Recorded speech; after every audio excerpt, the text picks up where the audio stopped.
Hi friends, welcome to Telugu defence news. Russia Ukraine యుద్ధం ఒక turning point వైపు వెళ్తుంది. 3 సంవత్సరాల యుద్ధం తర్వాత అమెరికా, రష్యాలు కలిసి శాంతి చర్చలు జరిపాయి. అయితే ఇందులో రష్యాకే బాగా బెనిఫిట్ అయ్యేలా ఉంది. ఫస్ట్ అసలు ఈ శాంతి చర్చల గురించి చూద్దాం. ఇవి సౌదీ అరేబియాలో జరిగాయి. ఇందులో అమెరికా, రష్యా రెండు దేశాల నుండి ఫారెన్ మినిస్టర్లు, నేషనల్ సెక్యూరిటీ అడ్వైజర్లు పాల్గొని ఈ సీజ్ ఫైర్ అగ్రిమెంట్కి మరలా ఫ్రెష్గా చర్చలు మొదలుపెట్టారు. తర్వాత ట్రంప్ నేనే డైరెక్ట్గా పుతిన్ని కలిసి మాట్లాడతాను కూడా చెప్తున్నాడు. ఇక్కడ షాకింగ్ ఏంటంటే రష్యా యుక్రెయిన్ వారి గురించి శాంతి చర్చలు జరిపేటప్పుడు యుక్రెయిన్ కూడా ఉండాలి, అలాగే యూరోప్ దేశాల పాత్ర ఉంది కాబట్టి వాళ్ళు కూడా ఉండాలి. అయితే ట్రంప్ యుక్రెయిన్ని, యూరోపియన్ యూనియన్ని ఈ శాంతి చర్చలకి మీరు వద్దు, మేము రష్యాతో మాట్లాడతామని ఆపేశాడు. ఎందుకంటే ఒక్కటే కారణం, యూరప్ దేశాలు యుక్రెయిన్ ఉంటే శాంతి చర్చలు సక్రమంగా జరగవు. యుద్ధం జరగడానికి ముఖ్య కారణం యుక్రెయిన్ని నేటోలో జాయిన్ చేసుకోవాలని చూడటం. అసలు ఈ యుద్ధం మొదలవడానికి ముందు అంటే 2021-22లో కూడా రష్యా యుక్రెయిన్ని మీరు జాయిన్ చేసుకోమని మాకు హామీ ఇవ్వండి అని అడిగింది. కానీ యూరప్ దేశాలు, బైడెన్ ప్రభుత్వం దానికి ఒప్పుకోలేదు. తర్వాత యుద్ధం మొదలయ్యాక కూడా కొన్నిసార్లు ఇలాంటి శాంతి చర్చలు జరిగాయి. కానీ అవేవి కూడా పేరుకే కానీ రష్యా పెట్టిన డిమాండ్స్ మొత్తాన్ని రిజెక్ట్ చేయటం, రష్యా ఒప్పుకోలేని డిమాండ్స్ పెట్టి వాటికి అమెరికా, యూరోప్లు కూడా వంత పలకటం చేశాయి. కానీ రష్యా ఏమో ఇంతకాలం యుద్ధం చేసి ఎలాంటి బెనిఫిట్స్ లేకుండా సీజ్ ఫైర్కి ఒప్పుకోదు. అందుకని ట్రంప్ ఇప్పుడు కూడా యుక్రెయిన్, యూరోప్ దేశాలు వస్తే అక్కడే రష్యా డిమాండ్స్ని కుదరదని రిజెక్ట్ చేస్తారు. మనం వెళ్ళి రష్యాతో మాట్లాడి అసలు ఏం కావాలో క్లియర్గా తెలుసుకుందామని, మీరు వస్తే అక్కడ మరలా చికాకు చేస్తారు, మీరు మీ ఇళ్లలోనే ఉండండి, మా వాళ్ళు వెళ్ళి మాట్లాడి వస్తారని చెప్పి వాళ్ళని పంపాడు. ఇలా వద్దన్నప్పుడే ట్రంప్ రష్యాకి ఫేవర్గా నిర్ణయం తీసుకుంటాడని హింట్ ఇచ్చాడు. అయితే అదే నిజమైంది. రష్యా పెట్టిన 3 ముఖ్యమైన డిమాండ్స్కి ఒప్పుకున్నాడు. ఫస్ట్ డిమాండ్ గురించి తెలిసిందే, యుక్రెయిన్ని నేటోలో జాయిన్ చేసుకోమని హామీ ఇవ్వడం. ఇది జరిగితే రష్యాకి విజయం అన్నట్టు, ఎందుకంటే యుద్ధం దేనికైతే మొదలుపెట్టిందో దాన్ని సాధించినట్టు. నెక్స్ట్, ఇప్పటి వరకు రష్యా యుక్రెయిన్లో 20% భూభాగాన్ని ఆక్రమించుకుంది. అది ఇక రష్యా కంట్రోల్లోనే ఉండాలి. 3 సంవత్సరాల యుద్ధం చేసి ప్రాణ నష్టం, ఆస్తి నష్టానికి బదులు ఈ భూభాగం కావాలంటుంది.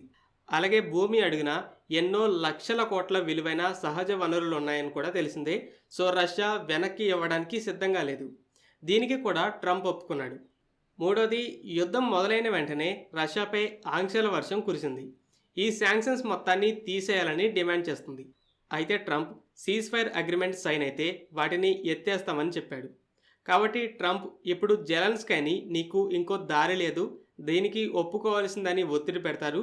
ఇక సీజ్ ఫైర్ జరిగితే యుక్రెయిన్కి నష్టమే కానీ ఒరిగేదేం లేదు. ఒకసారి మనం యుక్రెయిన్ డిమాండ్స్ని చూస్తే జెలెన్స్కీవి చాలా పెద్ద పెద్ద కోరికలు ఉన్నాయి. మొదటిది ఏంటంటే రష్యా ఇప్పుడు ఆక్రమించుకుంది కాదు, 2014లో తీసుకున్న క్రిమియాతో సహా మొత్తం భూభాగాన్ని తిరిగి ఇచ్చేయాలి.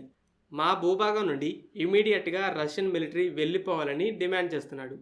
రెండోది, న్యూట్రాలిటీ అనే రెస్ట్రిక్షన్ మా మీద ఉండకూడదు. రష్యా ఏం చెప్తుందంటే యుక్రెయిన్ నువ్వు మాతో మంచిగా ఉండు, నేటో దేశాలతో కూడా మంచిగా ఉండు, ఇలా న్యూట్రల్గా ఒక పక్షాన లేకుండా నీ బెనిఫిట్స్ని నువ్వు చూసుకో, అంతేకాని మా శత్రువులతో చేతులు కలిపి వాళ్ళ మిలిటరీని మా బోర్డర్లో మోహరించేలా చేయొద్దని చెప్తుంది. కానీ జెలెన్స్కీ మాకు ఇండిపెండెన్స్ ఉంది, మా ఇష్టం అంటున్నాడు. యూరప్ దేశాలని అలాగే అమెరికాని మాకు సెక్యూరిటీ గ్యారంటీస్ కావాలని అడుగుతున్నాడు. నేటోలో జాయిన్ అయితే మరలా యుక్రెయిన్పై దాడి చేయడం కుదరదు. ఒకవేళ చేస్తే నేటో దేశాలు మొత్తం కలిసి తిరిగి దాడి చేయాలి. అందుకే నేటోలో అయినా జాయిన్ చేసుకోండి, అది కుదరకపోతే రష్యా మరలా మాపై దాడి చేయకుండా కాపాడతామని గ్యారంటీ ఇవ్వాలంటున్నాడు. నెక్స్ట్ డిమాండ్ ఏంటంటే యుద్ధం మొదలయ్యాక వెస్టర్న్ బ్యాంక్స్లో ఉన్న $300 బిలియన్, 25 లక్షల కోట్ల రూపాయల రష్యన్ మనీని సీజ్ చేశారు. వాటిని మాకివ్వండి, వాటితో రష్యా నాశనం చేసిన సిటీలు, ఇన్ఫ్రాస్ట్రక్చర్ని తిరిగి నిర్మించకుండా అంటున్నాడు. లాస్ట్ అండ్ ఫైనల్ అయితే సివిలియన్స్ చావులకి కారణమైన ముఖ్యమైన రష్యన్ లీడర్స్ అలాగే మిలిటరీ కమాండర్స్ని ఇంటర్నేషనల్గా ప్రాసిక్యూట్ చేసి శిక్షించాలి. కానీ ట్రంప్కి మాత్రం యుద్ధాన్ని వీలైనంత ఫాస్ట్గా ముగించడమే గోల్గా ఉంది. రష్యా పెట్టిన 3 డిమాండ్స్లో టెరిటరీని ఇవ్వడం మాత్రమే కష్టం. యుద్ధంతో మొదలైన శాంక్షన్స్ని యుద్ధం ముగింపుతో తీసేయడం, అలాగే యుక్రెయిన్ని నేటోలో చేర్చుకోమని చెప్పడం అనేది అంత కష్టం కాదు. అందుకని ట్రంప్ జెలెన్స్కీకి ఉన్న తీరాని కోరికల్ని పక్కన పెట్టి రష్యా అన్న వాటికి యుక్రెయిన్ని ఒత్తిడి పెట్టైనా ఒప్పిద్దామని చూస్తున్నాడు. అసలు యుద్ధానికి కారణం నువ్వు అని జెలెన్స్కీని పబ్లిక్గానే నిందించాడు. అయితే సీజ్ ఫైర్తో ట్రంప్కి ఒరిగేది ఏంటంటే, ముందు ఒక మంచి డీల్ మేకర్గా ట్రంప్ ఇమేజ్ అనేది బాగా పెరుగుతుంది.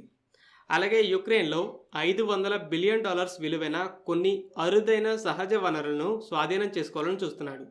ఇది ఇప్పటివరకు అమెరికా ఇచ్చిన వెపన్స్కి రిటర్న్గా. దీనితో పాటు ట్రంప్ దృష్టిలో అమెరికాకి అతిపెద్ద శత్రువు రష్యా కాదు, చైనా. ట్రంప్ ఈ యుద్ధాన్ని ఆపేసి రష్యాతో ఉన్న టెన్షన్స్ని తగ్గించి సంబంధాలను కూడా మెరుగుపరుచుకోవాలని చూస్తున్నాడు. ఇక ఈ యుద్ధం ముగిస్తే ఇక చైనా మీద దృష్టి పెట్టాలని చూస్తున్నాడు.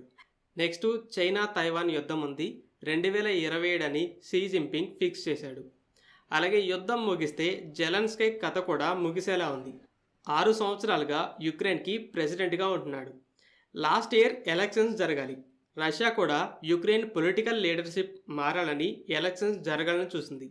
కానీ జెలెన్స్కీ క్యాన్సిల్ చేశాడు. ఇప్పుడు ట్రంప్ కూడా జెలెన్స్కీని నువ్వు ప్రెసిడెంట్వి కాదు, నీ పదవీ కాలం అయిపోయింది, అయినా కూడా ఎలక్షన్స్ని జరపకుండా ఇంకా కొనసాగుతున్నావు, నువ్వు ఒక డిక్టేటర్ అని తిడుతున్నాడు. ఇప్పుడు ఈ సీజ్ ఫైర్ అయితే వెంటనే ఎలక్షన్స్ జరుగుతాయి. ఇది ఫ్రెండ్స్ ఇవాల్టి టాపిక్. ఇక కన్ఫ్యూజన్ లేకుండా ఒక కన్క్లూజన్లోకి వెళ్తే, ట్రంప్ యుక్రెయిన్ యూరప్ దేశాలు ఉంటే ఇంతకు ముందులా చెడగొడతాయని, వాళ్ళు లేకుండానే శాంతి చర్చలు జరిపాడు. రష్యా డిమాండ్స్ని అర్థం చేసుకొని వాటికి ఒప్పుకున్నాడు. ఇప్పుడు ఇక జెలెన్స్కీ డిమాండ్స్ని పక్కన పెట్టి రష్యా డిమాండ్స్కి ఒప్పుకోమని జెలెన్స్కీని ఒత్తిడి పెడతాడు. సో ఈ విధంగా సీజ్ ఫైర్ జరిగితే రష్యా క్లియర్ విన్నర్ అన్నట్టే. నేటో మెంబర్షిప్ క్యాన్సిల్, టెరిటరీ, అలాగే ఆ ఆక్రమించుకున్న టెరిటరీ కింద ఉండే $15 ట్రిలియన్, అంటే ట్రంప్ అడుగుతున్న దానికి 30 రెట్లు విలువైన వనరులు దొరకడం, అలాగే శాంక్షన్స్ రిలీఫ్. జెలెన్స్కీ కూడా సీజ్ ఫైర్ తర్వాత జరిగే ఎలక్షన్స్లో పోయేలా ఉన్నాడు. ఫ్రెండ్స్, ఈ వీడియో మీకు నచ్చినట్లయితే లైక్ చేయండి. అలాగే మరిన్ని ఇంపార్టెంట్ డిఫెన్స్ అప్డేట్స్ కోసం మన ఛానల్ని సబ్స్క్రైబ్ చేసుకోండి.